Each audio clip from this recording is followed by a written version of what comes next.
محمد مدثر جمال پوری کو اس شعر کے ساتھ کہ آ جاؤ مسکراتے ہوئے جانے گلستہ، آ جاؤ مسکراتے ہوئے جانے گلستہ، میرے چمن کا جشن بہارات تمہیں سے ہے، موصوف تشریف لائے اور تقریر پیش فرمائے۔ جو حضرات کھڑے ہوئے ہیں وہ برائے کرم اندر تشریف لے آئیں، اور جو بیٹھے ہوئے ہیں تھوڑا سا آگے کو ہو جائیں گے تاکہ بعد میں آنے والوں کو جگہ مل سکے، تھوڑا آگے کو ہو جائے۔ وہ حضرات کھڑے ہوئے ہیں انہیں بیٹھنے کے لیے جگہ مل جائے گی، ہو جائے گا تھوڑا ہو جائے، یہ سامنے بیٹھے آگے ہو جائیں گے، ہو جائے قریب ہو جائے گا۔ اور جو ائمہ کرام اور علماء کرام نے جو تشریف فرما ہے وہ اسٹیج پر آ جائیں گے، اسٹیج پر کافی جگہ ہے، یہ آپ ہی کے لیے ہے، تشریف لے آئے، ائمہ کرام اور علماء کرام تشریف لے آئے۔ مجھے جتنا پیچھے رہا بسم اللہ الرحمن الرحیم، الحمد للہ الذی ابدع الافلاک والارضین، والصلاة على من كان نبيا وآدم بين الماء والطين، وعلى آله وأصحابه أجمعين، أما بعد، فأعوذ بالله من الشيطان الرجيم، بسم الله الرحمن الرحيم، إن الذين يأكلون أموال اليتامى ظلما إنما يأكلون في بطونهم نارا وسيصلون سعيرا، وقال النبي صلى الله عليه وسلم: من أخذ شبرا من الأرض ظلما فإنه يطبقه يوم القيامة من 7 أرضين، او كما قال علیہ الصلاة والسلام۔ معزز علماء کرام اور مہمانان عظام اور حاضرین انجمن، آج میں آپ حضرات کے روبرو ایک ایسے پہلو پر روشنی ڈالنے کی جرأت و جسارت کر رہا ہوں جو ہمارے ذہنوں سے دور، ہماری نگاہوں کے پردوں سے اوجھل ہو گیا ہے، جس کا تصور ہی ختم ہو گیا ہے، حالانکہ اس کی وجہ سے سینکڑوں گھر تباہ ہو گئے، ہزاروں لوگوں کی زندگی تباہ و برباد ہو گئی، کتنے ہی معصوم بچوں نے سسک کر دم توڑ دیا، لیکن ہمارے کانوں پر چوں نہ چل سکی، اور اس کی جگہ پر جہیز جیسی ایک لعنت نے گھر کر لیا۔ جہیز ایک ایسا ناسور ہے جو ہمارے معاشرے کو دیمک کی طرح چاٹ رہا ہے، جو معصوم بچیوں کی زندگی کو اجاڑ رہا ہے، جو زنا جیسی بدی کو پھیلا رہا ہے۔ آئیے ہم غور کریں کہ مصیبت کیوں اور کہاں سے آئی، یہ ہمارے گلے کا توق کیوں بن گئی، اس نے معصوم بچیوں کو تڑپنے پر مجبور کیوں کر دیا، اس نے معصوم کلیوں کو تڑپنے پر مجبور کیوں کر دیا۔ تو سنیے، میرے رب خالق ارض و سماوات، رب المشارق والمغارب، مالک کن فیکن کا اصول ہے کہ جب اس کے کسی واضح حکم کو عام طریقے پر چھوڑ دیا جاتا ہے تو خالق ارض و سماوات، رب المشارق والمغارب اس قوم پر بطور سزا کوئی عذاب نازل فرما دیتا ہے۔ کیا یہ حقیقت نہیں کہ زناکاری کے عام ہو جانے سے نئی نئی بیماریاں، زکوٰۃ روک دینے سے سالی کا عام ہو جانا،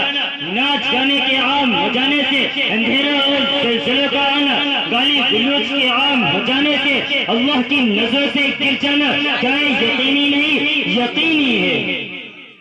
اسی طرح میرے رب خالق ارض و سماوات، رب المشارق والمغارب کا ایک واضح قدم لڑکیوں کو باپ کے مال میں سے حصہ دینا ہے۔ اللہ تبارک و تعالیٰ نے اپنے اس قدم کو نہ صرف کسی نبی کے واسطے بنایا، نہ صرف کسی ولی کے واسطے بنایا، نہ صرف کسی حاکم کے واسطے بنایا، نہ صرف کسی عالم کے واسطے بنایا، بلکہ وہ خالق ارض و سماوات، رب المشارق والمغارب اپنے تمام بندوں سے مخاطب ہوتا ہے اور فرماتا ہے: یوصیکم اللہ، اللہ تعالیٰ تم سب کو وصیت کرتا ہے کہ باپ کے مال میں 2 لڑکیاں ایک لڑکے کے برابر مانی جائے گی اور اس طرح ان کو حصہ دیا جائے گا۔ لیکن میں پوچھنا چاہتا ہوں قوم کے ہمدردوں سے، میں پوچھنا چاہتا ہوں ملت کے رہنماؤں سے، میں پوچھنا چاہتا ہوں عورتوں کے سرپرستوں سے، میں پوچھنا چاہتا ہوں دین کے ٹھیکے داروں سے کہ دنیا دار کو تو چھوڑیے، کسی دیندار نے بھی اس طرح ترجیح دی ہے جو باپ کے مال میں سے لڑکی کو حصہ دے سکے۔ کتنے ہی بھائی ہیں جو اپنی بہنوں کا حق کھائے بیٹھے ہیں، کتنے ہی لوگ ہیں جو اپنی پھوپھیوں کا حق دبائے بیٹھے ہیں۔ مسلمانوں یاد رکھو، آپ جہیز کی شکل میں، بھات کی شکل میں، عیدی کی شکل میں، ہدیوں و تحفوں کی شکل میں لاکھوں کروڑوں دے دیں، لیکن جب تک اصل حق ادا نہ کرو گے تو یہ توق ہمارے گلے سے نکلنے والا نہیں ہے اور ہم اس سے چھٹکارا پانے والے ہیں۔ میراث کا مال تقسیم نہ کرنا اور اس پر قبضہ و تصرف باقی رکھنا یہ ظلم کے مترادف ہے، کیونکہ میراث میں ملنے والے مال کا حصہ اللہ تبارک و تعالیٰ کی جانب سے مستحقین میراث کے لیے ایک شاہی انعام ہوتا ہے جو بلا محنت و مشقت اس کی ملکیت میں داخل ہوتا ہے۔ اب ضروری تو یہ تھا کہ اللہ تعالیٰ کے اس انعام کو اس کے حوالے کیا جاتا، اس کے حوالے نہ کرنا، اپنے پاس روکے رکھنا، اپنے استعمال میں لانا امانت میں خیانت ہے جو کہ کھلا ہوا ظلم ہے۔ اسی طرح میراث کے مال کا وہ دوسرا حصہ جو دوسرے بھائی بہن وغیرہ کو دینا تھا، ان کا شرعی حق تھا، اس حق کو ادا نہ کرنا، اپنے پاس روکے رکھنا، یہ حق تلفی ہے جو کہ ظلم کے مترادف ہے۔ پھر عموماً ہوتا یہ ہے کہ اگر میراث تقسیم نہیں کی جاتی تو میراث تقسیم نہ کرنے والوں کی اولاد بھی انا وجدنا آباءنا کذالک یفعلون کے نقش قدم پر چلتے ہوئے اس کوتاہی کی مرتکب ہو جاتی ہے اور یہ سلسلہ نسل در نسل چلتے ہی رہتا ہے۔ مسلمانوں یاد رکھو، اگر آپ کا کوئی عمل کسی کوتاہی کا سبب یا عدم تقسیم کی ترغیب بن جائے تو اس کے گناہ میں پہلے والے کا بھی حصہ ہوگا اور اس کا وبال پہلے والے کو بھی ہوگا۔ اس لیے شرعی اصول کے مطابق میراث کو تقسیم نہ کرنا خود اپنی ذات پر ظلم کرنا ہے اور ظلم سے بچنا ضروری ہے۔ اسی لیے جن لوگوں کے دلوں میں اللہ تبارک و تعالیٰ نے آخرت کی فکر پیدا فرمائی ہے وہ سب سے پہلے تقسیم میراث کا اہتمام کرتے ہیں، اور شریعت کا بھی یہی حکم ہے کہ اس کے انتقال کے بعد اس کے غسل اور کفن دفن کا اہتمام کیا جائے، اس کے بعد اس کے قرضے کو ادا کیا جائے، اس کے بعد اس کے 1/3 مال کی حد سے اس کی وصیتوں کو پورا کیا جائے، اور ان تمام کے بعد سب سے اہم ترین فرض جو ہے وہ تقسیم میراث ہے۔ مرنے والے کی میراث کو جتنی جلدی تقسیم کر دیا جائے گا اتنی جلدی انسان کو عافیت مل جائے گی، اور تقسیم میراث میں جتنی دیر ہوگی اتنی ہی اس میں الجھنیں اور مصیبتیں پیدا ہو جائے گی، یہاں تک کہ بھائی بھائی کا گلا کاٹنے پر تیار ہو جائے گا۔ جب کسی شخص کا انتقال ہوتا ہے تو اس کے انتقال کے فوراً بعد اس کی میراث کا تمام مال ورثاء کی ملکیت میں داخل ہو جاتا ہے، تمام ورثاء اس کے مشترکہ مالک بن جاتے ہیں، لہذا حتیٰ کہ سوئی دھاگے میں بھی تمام لوگ شریک ہو جاتے ہیں۔ لہذا اگر تمام ورثاء عاقل بالغ ہیں، تمام ورثاء اپنی رضامندی کے ساتھ، اپنی خوشنودی کے ساتھ مرنے والے کے مال کو کسی کو استعمال کرنے کے لیے دینا چاہتے ہیں تو اس کو استعمال کرنا جائز ہے، لیکن اگر کوئی وارث اجازت نہیں دیتا بلکہ وہ میراث کے مال کو تقسیم کروانا چاہتا ہے، کوئی وارث حاضر نہیں ہے بلکہ وہ غائب ہے جس کی بنا پر اس کی رضامندی کا ہمیں علم نہیں، یا کوئی وارث نابالغ ہے جس کی رضامندی کا اعتبار نہیں، تو اس کے مال کو تقسیم نہ کرنا، اپنے پاس روکے رکھنا یہ بالکل ناجائز اور حرام ہے۔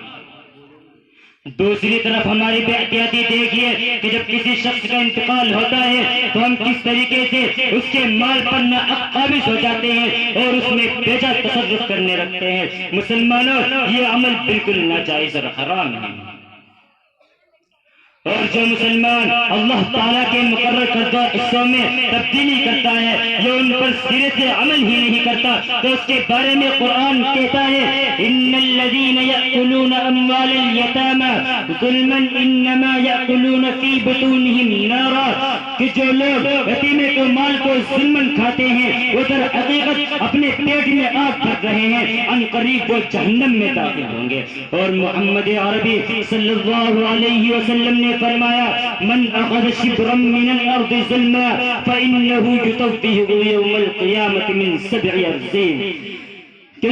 جو شخص دوسرے کی زمین ایک بالش زمین بھی ناحق غصب کر لیتا ہے تو قیامت کے دن اس کو 7 زمینوں کا توق دینا جائے گا. یاد رہے صرف زمین غصب کر لینے پر عذاب نہیں ہوگا بلکہ ہر وہ چیز جو دوسرے کی ملکیت میں ہے اس کو ناحق غصب کرنے پر عذاب ہوگا. اس لیے میرے مسلمان بھائیوں آؤ ہم عہد کریں کہ لڑکیوں کو اس کا جائز حق عورتوں کو اس کا جائز مہر دیں گے تاکہ کل قیامت کے دن جس وقت بھائی بہن کو پہچاننے سے بیوی شوہر کو پہچاننے سے باپ بیٹے کو پہچاننے سے انکار کر دے تو اس وقت ہمیں 1 پیسے کے بدلے میں 300 قبول ہونے والی نمازیں نہ دینی پڑے. اور میں عورتوں سے بھی درخواست کروں گا کہ اولود خسوٹ کو چھوڑ کر اپنے جائز حق کا مطالبہ کریں. اس لیے کہ جب ہم عورتوں سے کہتے ہیں کہ اپنا جائز مہر لو لڑکیوں سے کہتے ہیں کہ اپنا جائز حق لو تو کہتی ہے ہم نے معاف کر دیا.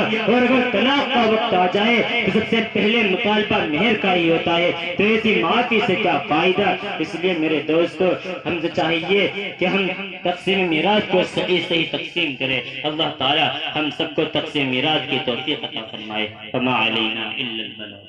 جو حضرات باہر کھڑے